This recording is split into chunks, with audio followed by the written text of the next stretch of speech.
Leemos en el Evangelio de Lucas, en su capítulo 1, desde el texto 68 al texto 79. Bendito el Señor Dios de Israel, que ha visitado y hecho redención a su pueblo, y nos alzó un cuerno de salvación en la casa de David su siervo, como habló por boca de sus santos profetas, que fueron desde el principio, salvación de nuestros enemigos y de mano de todos los que nos aborrecieron, para hacer misericordia con nuestros padres y acordándose de su santo pacto, del juramento que juró a Abraham nuestro padre, que nos había de dar, que sin temor librado de nuestros enemigos le serviríamos, en santidad y en justicia delante de él todos los días nuestros. Y tú, niño, profeta del Altísimo serás llamado, porque irás ante la faz del Señor para aparejar sus caminos, dando conocimiento de salud a su pueblo para remisión de sus pecados, por las entrañas de misericordia de nuestro Dios, con que nos visitó de lo alto el oriente, para dar luz a los que habitan en tinieblas y en sombra de muerte, para encaminar nuestros pies por camino de paz. Estamos ante el más precioso cántico de alabanza a Dios por su misericordia y fidelidad para con su pueblo amado. El tono lingüístico que usa el evangelista es notable, con palabras sencillas pero profundas, muy propias de la comunidad judía de su tiempo y del lenguaje bíblico en general. Es solemne, su expresión reverente y majestuoso, reflejando así la importancia de la acción y propósitos divinos. Es poético el uso de ritmo que nos trae a la memoria los salmos con sus imágenes y metáforas. Es teológico, destacando una cristología que se distingue al Mesías prometido como el Salvador y una soteriología que enfatiza la salvación y la iluminación de los que están en tinieblas. Fíjese que el nombre de Benedictus se llama así porque fue tomada de la primera frase del himno expresada en la Vulgata, la expresión en latín de las escrituras inspiradas por el divino autor, realizada en el año 382 después de Cristo. Benedictus Dominus Deus Israel, es decir, bendito el Señor Dios de Israel. Este cántico expresado por Zacarías, padre de Juan el Bautista, ante el gozo y asombro del nacimiento de su hijo. Y Zacarías su padre fue lleno del Espíritu Santo y profetizó diciendo: las expresiones sintácticas propias del lenguaje destacan con matices relevantes la importancia salvadora de Dios en favor de su pueblo, las promesas hechas a los padres, las expresiones de gratitud y alabanza a Dios por su intervención. La expresión de este cántico, que es un himno de alabanza, destaca la soberanía y la misericordia divina.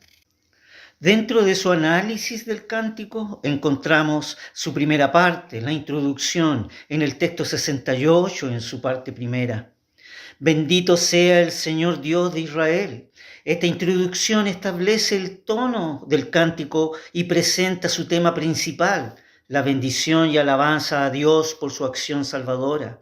El que se hable de Israel como la expresión Dios de Israel no es una restricción por parte de Dios, sino una expresión de su voluntad y de su amor. La verdad es que la intención se dirige al mundo entero, pero comienza por lo concreto. Aunque el Benedictus se presenta en las escrituras inspiradas como una profecía, su género literario es un cántico o un himno de alabanza.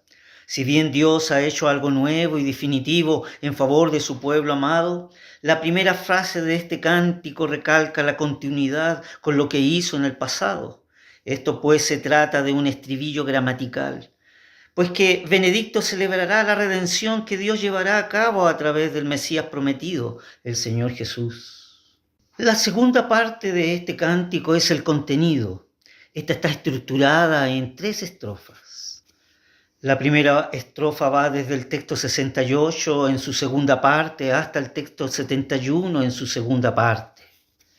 Aquí se describe la acción de Dios en su historia de Israel y la promesa de su advenimiento del Mesías prometido. Llama la atención, fíjese, la expresión que ha visitado a su pueblo.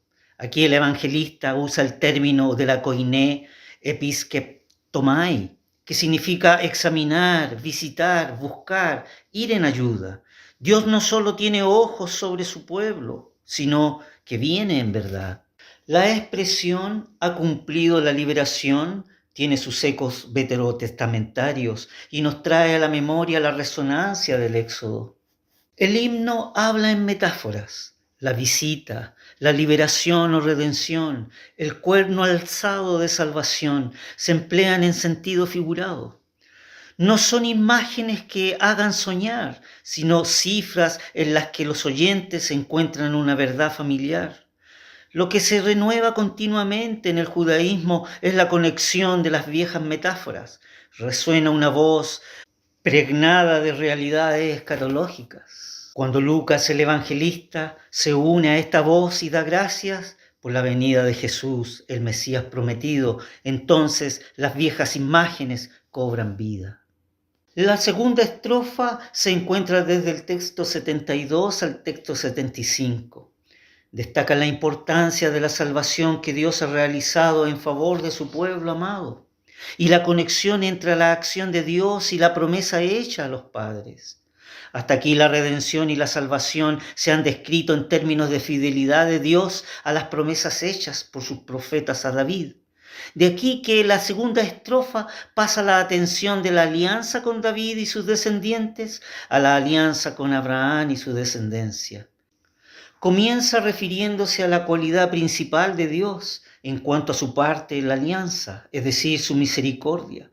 Fíjese que en hebraico el vocablo es Gesed, que manifiesta la misericordia firme expresada entre dos personas, con buena voluntad. El valor de este vocablo involucra misericordia, bondad, benevolencia, dignidad, caridad, gracia, compasión, como también el ejemplo de Dios en su cualidad tradicional, que en hebraico es el vocablo emet, que manifiesta la fidelidad a la alianza una vez que se ha llevado a cabo. La tercera estrofa va desde el texto 76 al texto 79. Aquí encontramos el anuncio de la misión de Juan el Bautista como precursor del Mesías. Dentro del contexto narrativo se observa el recurso literario llamado hipótesis, es decir, se trata de una afirmación que se utiliza como punto de partida para un análisis. Debe ser específica, comprobable y explicativa. Esta responde la pregunta, ¿qué irá a hacer este niño? Aquí se oye el eco de la resonancia veterotestamentaria. Una voz que grita desde el desierto, preparadle el camino al Señor. Mira, te envío mi mensajero por delante para que te prepare el camino. Fíjese que es aquí la única vez que se llama a Juan el Bautista profeta del Altísimo. Era de esperar que cuando visitara a su pueblo, este profeta del Altísimo no solo reconocería al Cristo, el Mesías prometido, sino que además con su bautismo de arrepentimiento, Juan ofrecía al pueblo una experiencia o conocimiento de la necesidad de la salvación de Dios en Cristo Jesús. La tercera parte del cántico es la conclusión. Esta va desde el texto 78 al texto 79. En el himno de alabanza, la conclusión suele recapitular los temas del cántico. En la primera estrofa expresa la visita de Dios. La segunda estrofa manifiesta la misericordia de Dios. En la tercera estrofa, Juan el Bautista va adelante del Señor para preparar sus caminos. La conclusión se centra en la luz que nace de lo alto, con la que Dios nos ha visitado, mostrando su misericordia, es decir, al Señor Jesús, que será precedido por el Bautista, desde las entrañas de la misericordia, es decir, desde la intimidad de Dios manifestada en su misericordia y en su gracia. El sujeto que nos visita es un amanecer, una aurora, una luz que procede de lo alto. Esto es el Cristo, el sol de justicia, el lucero de la mañana. Esta imagen de luz que aparece nos lleva a la imagen de los que yacen en tinieblas y en sombra de muerte. Es decir, la luz escatológica del Mesías iluminará pronto las tinieblas del mundo de los mortales. La paz es el estado de armonía del pueblo que se ve liberado de sus enemigos y vive en la comunión con su Dios. Fíjese que podemos observar 7 aspectos notables del cántico de Benedictus de Zacarías. Primero, la alabanza y gratitud. Es un cántico de alabanza y gratitud hacia Dios por su acción salvadora en favor de su pueblo. Segundo, cristología. El Benedictus presenta una cristología que destaca la importancia del Mesías prometido como Salvador y Redentor de su pueblo. Tercero, la soteriología. El cántico enfatiza la salvación que Dios ha realizado en favor de su pueblo, liberándolos de la esclavitud y del temor de sus enemigos. Cuarto, la misericordia y la fidelidad. Benedictus destaca la misericordia y la fidelidad de Dios hacia su pueblo, la cual se manifiesta en el advenimiento del Mesías prometido. Quinto, el pacto y la promesa. El cántico menciona el pacto y la promesa de salvación que se cumple en el advenimiento del Mesías prometido en la persona de Cristo. Sexto, la misión de Juan el Bautista. El cántico anuncia la misión de Juan el Bautista como precursor del Mesías que prepara el camino del Señor. Séptimo, la iluminación y la salvación. El cántico destaca la importancia de la iluminación y la salvación que Dios realiza en aquella aurora que nos visita, que es el Cristo, el sol de justicia y el lucero de la mañana, en favor de los que están en tinieblas y en sombra de muerte. Para que usted también pueda expresar: tú eres el Cristo, el Hijo del Dios viviente.